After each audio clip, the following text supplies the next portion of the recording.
Welcome, everyone, to another episode in the Business Ready for Sale podcast series. Today, it's my great pleasure to have a very good friend and former business partner with me, Mr. Peter Bangle from Investors in People. G'day, Peter. G'day, John. How are you today? I'm excellent. Excellent. Every day above ground is a good day. How's the life down the southwest of WA? Well, as you know, John, we're living the dream down here. It's a beautiful day today. Got up this morning, went down to the ocean with the dog and had a run and a swim. Started the day off with a bit of health and fitness, and a couple of interviews with people I'm working with in Hong Kong and US, and now ready for you, sir. Okay, it's great. The reason I wanted to do this podcast on partnerships is because I get to talk to a lot of business owners these days and clients who are working towards selling their business or getting out of their business or just growing their business. And whenever I mention getting into a partnership to them as a way of achieving their goals, they freak out basically and say, no, partnerships don't work.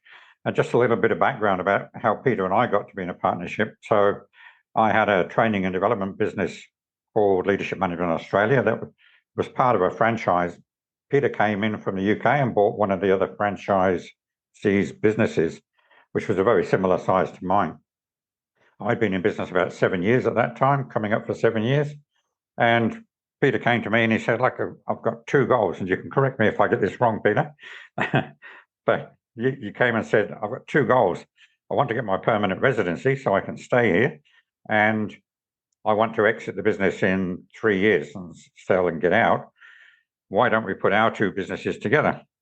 And because I'd been in the business for between 6 and 7 years at that point, and I loved the business, I loved the clients, I loved what we did, we got some fantastic results, but I was looking for a change.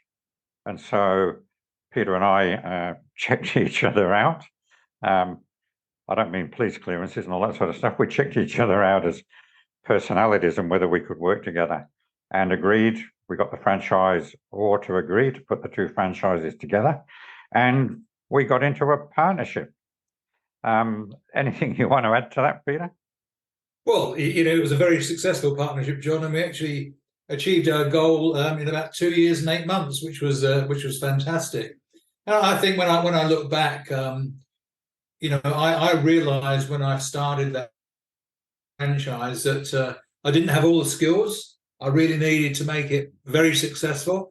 And when I met with you and I watched the way you operate, having met you at conferences that the franchise offered, and then met you in Perth and we talked a few things, I thought, well, this gentleman knows how to run the franchise. He's the bee's knees at running the franchise and all the things that go along with it, which I'm not. And if he could do that and I could go out and develop our business, which is one of my strengths, I just figured we could make a bigger business than the two we had.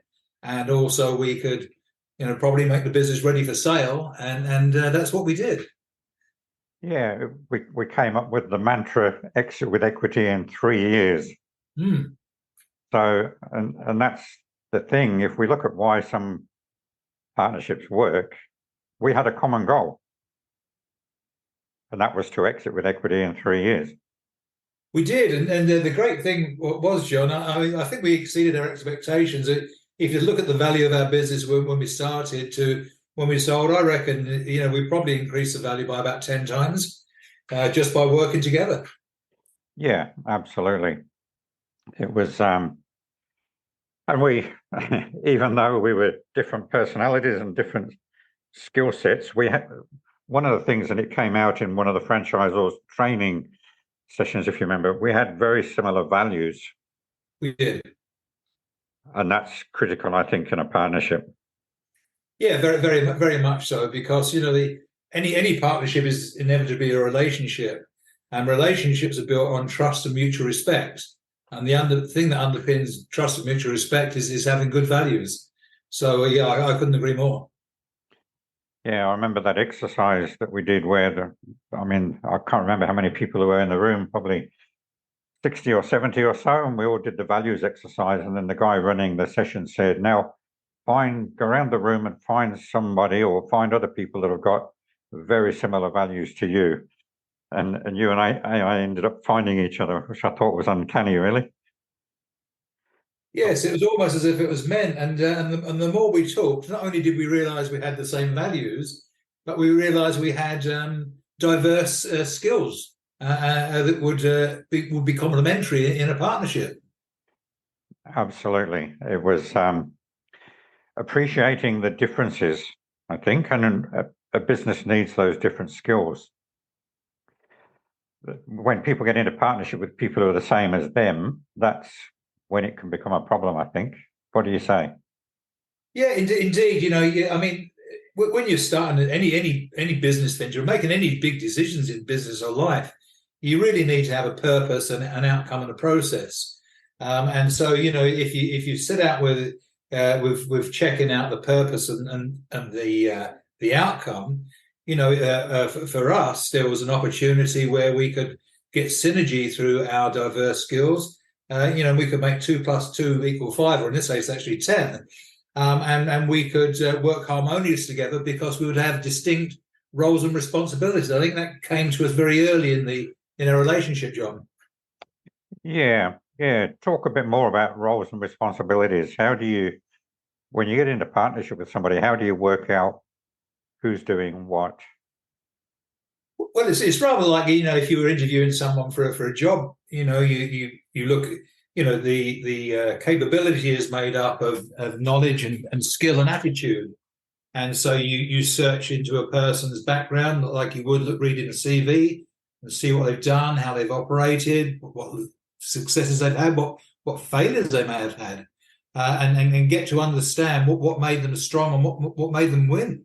And once you start to understand people's strengths, you can compare those strengths with yours, and then you can look at each other's weaknesses, and you can recognize that if your strengths equal my weaknesses and my weaknesses are built on the strengths of you, then you know, we've got a very good partnership together. Yeah, I know as part of your business now, you help businesses recruit people. And, you know, tell us a little bit about the process you go through there. Yeah, so look, you know, our business today, we're a management consultancy. About half of our work is in leadership coaching. We work with major oil companies and miners, and also some small companies. And we do recruitment for our small to medium enterprises. And our recruitment process is always very, very robust.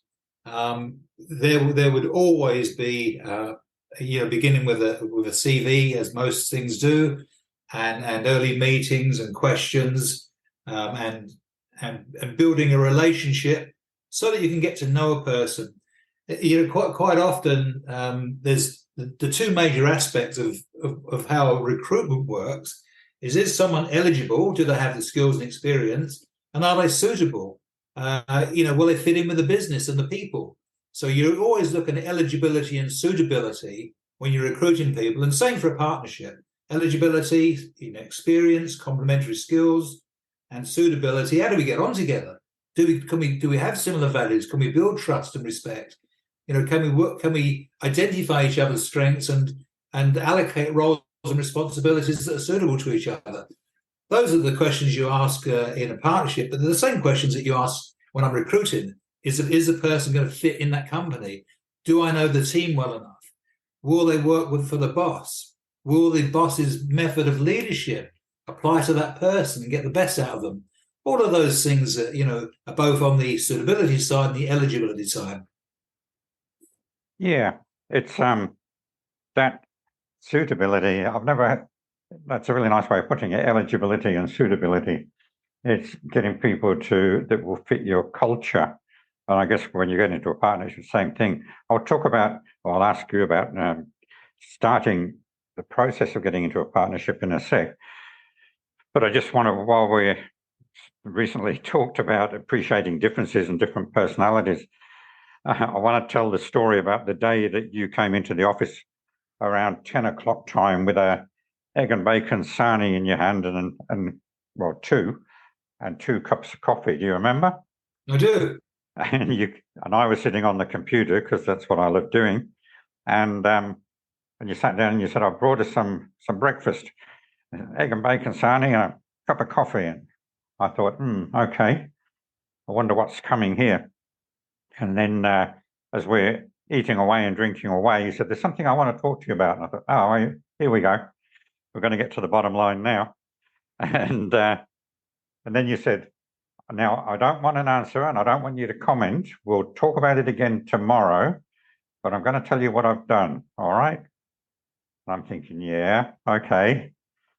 And just for the listeners' information, being part of a franchise, we had a suite of programs that we sold. And you said, I've just sold a customer service training program to XYZ company. And it was quite a reasonably large Perth-based company. And I freaked out because we didn't have a customer service program that we sold. And I started to freak out. And you said, look, I told you, I don't want any response, any answer now. We'll sit down and we'll talk about it tomorrow.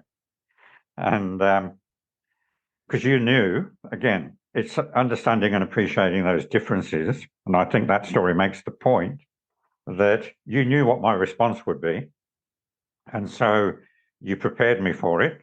You softened me up with an egg and bacon sarnie and a cup of coffee, but said, because you knew that I'm a muller, I like to mull things over. Engineer by training, I need data and facts. So when you presented me with, I've just sold customer service training to XYZ company, you knew that given 24 hours, I'd probably think it through and think, oh, okay, well, I could come up with a solution for that, and we'd work it out, right? And we did. That's exactly what I thought, John. And when you start to understand how people work through observation and experience, you get to know what's going to work and what's not going to work. And I knew that if I landed something on you and tried to push you into something, it wouldn't work at all. I knew you would need time to think about it, and that was the plan. So it worked pretty well, actually. Yep, it sure did. And there were other occasions as well. I won't mention the video of the geese.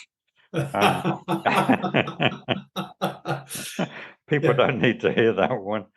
They can contact me if they want to know that story. It's a good story, and it's a good segue to one of the things that you know about me too, John. I do sometimes fly by the seat of my pants. What do you mean sometimes? Yeah, but and the good thing is we can laugh about it now, and we laughed about it at the time. Although it wasn't all a bed of roses, and occasionally we would get upset with each other a little bit, but we would always sit down and have a coffee and talk about it, and then we'd laugh it off. And because I remember an agreement we made up front that when we were thinking of doing something and we didn't necessarily agree on how we were going to do it or what we were going to do, I remember you saying, look, one time we'll go with what I think, and another time we'll go with what you think, and we'll just alternate it. And I think that worked very well too. But it's having those understandings up front, isn't it, that makes the difference. It is. And, you've touched on one of the golden rules of successful partnerships, and that is, I always think 50-50 is absolutely the best way to go if you can, if it works for your business and your partnership. Because equality, why would you need? A lot of people go, well, I want 51%, you have 49. Well, immediately when you do that in a partnership, you're creating a hierarchy, and partnerships are supposed to be equal and work together and in harmony. And yes, you're right, John. We consider ourselves equal. We had great respect for each other. Our trust built, and we did share things. That was crucial. Yeah, I see partnerships now where it's not 50-50, and it concerns me sometimes. And that 50-50, I think, is vital. Yeah, even if it's sometimes it can't be a monetary 50-50. You understand that, and you know what? Some businesses work with minority partnerships very, very well. It's just the 50-50. The most important part about it is the trust and respect and giving each other. If you're in a partnership, then you're doing it together and you go forward together, and that's why it works much better. Yeah, absolutely. It's yeah. Okay. What about I put family members in my notes to talk about, because family businesses are a strange animal in themselves quite often. And you and I had some family businesses that were really good clients. But I see sometimes there can be challenges in a family business with getting people to work together and whether they've got a share of the business and all that sort of stuff. Have you got any thoughts on that? Yeah, look, the rules apply whether it's a family business or not. The obvious dangers in a family business is that you run too high on emotion.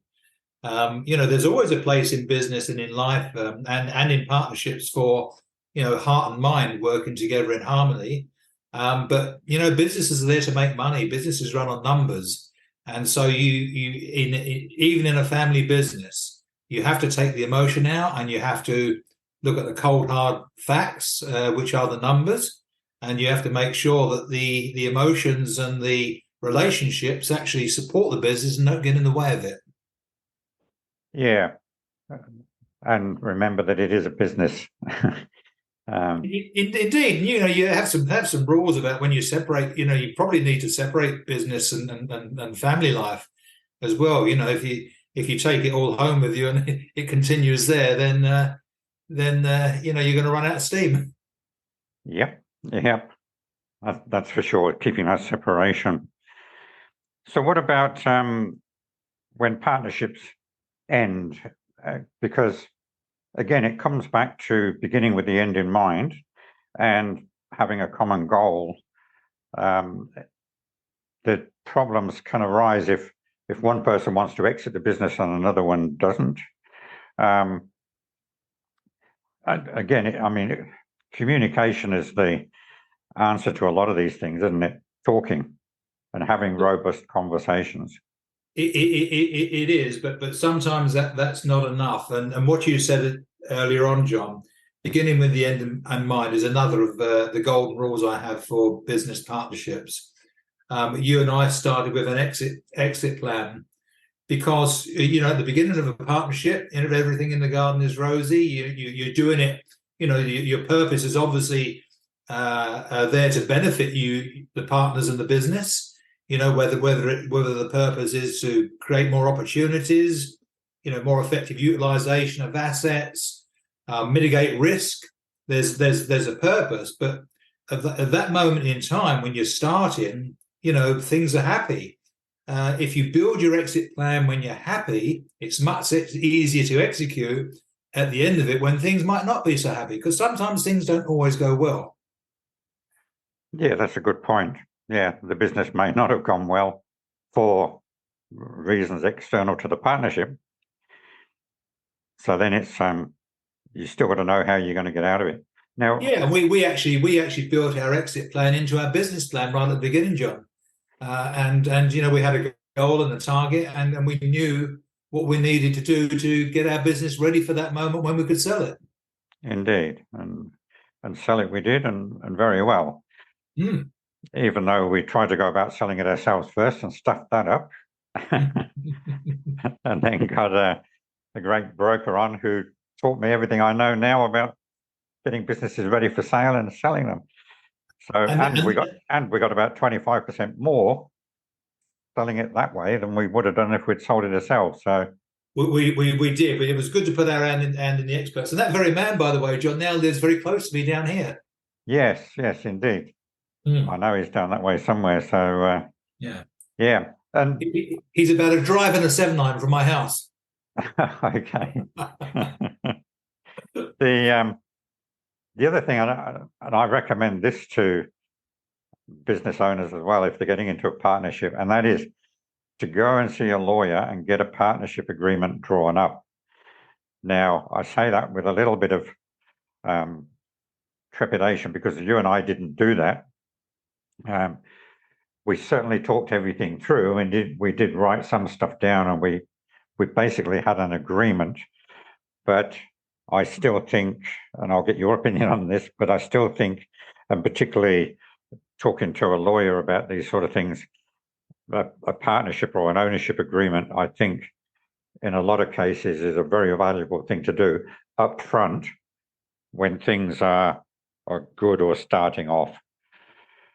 Because the only time you're going to need it is down the track if the wheels fall off. Or if you're ready to, if one partner's ready to exit and the other isn't, things can change. No, I agree. Having that written up at the beginning is good. I think where we needed that less was because we were in a franchise, and the franchise had its own rules that we needed to follow. So that made it, quite a lot simpler in terms of legalities. However, even when you use a lawyer, it should still be the partnership's plan that the lawyer makes legal. I think that's critical. You're better off not getting a lawyer to tell you what to do and how to do it. You're better telling the lawyer what you want to do and how you want to do it, and make sure that the lawyer can tie up all the legal loopholes so it really works for you well. That way, your exit plan is going to be a good, robust exit plan.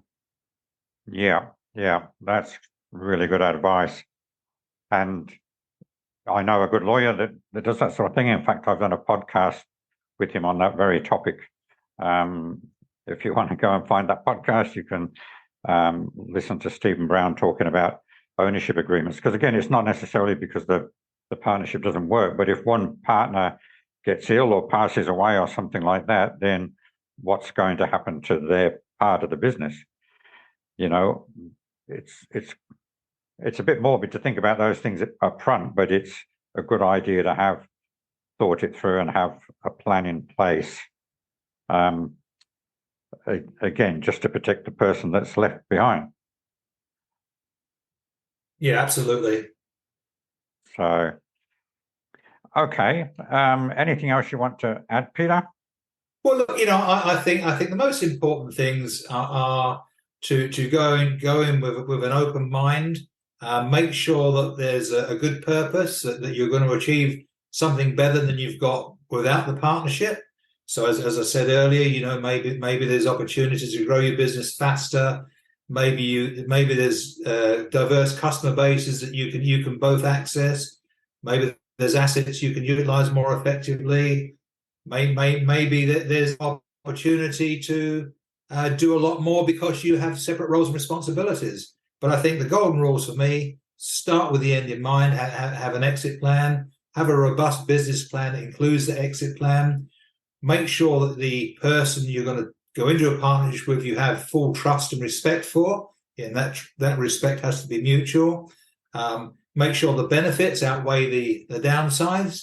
Have good roles and responsibilities so that you have equality. Have that 50-50 in mind, and then develop a good process for your business so that it works smoothly. Those are the things I would suggest are going to increase your chances of success. Beautifully summed up. So that's great. Thanks for that. And thanks for catching up. Always good to talk to you. How can people get in contact with you if they want to talk to you? Oh, look, my email address is peter@investorsinpeople.com.au. I don't often take on new clients these days. However, any friend of yours, John, is always a friend of mine. All right, Peter, I appreciate that. And let's catch up soon and have a beer and a barbie or something. That'd be a very good idea. I think we may do that very soon. We may indeed. And it may be just in your neck of the woods. Splendid. All right, Peter, thanks very much. And thanks everyone for listening. And if you'd like to know more about what I do, you can go to johndenton.com.au and learn how I help business owners get their businesses ready for sale, because a business that's ready for sale is well worth keeping. So bye for now. Look forward to having you on another podcast soon.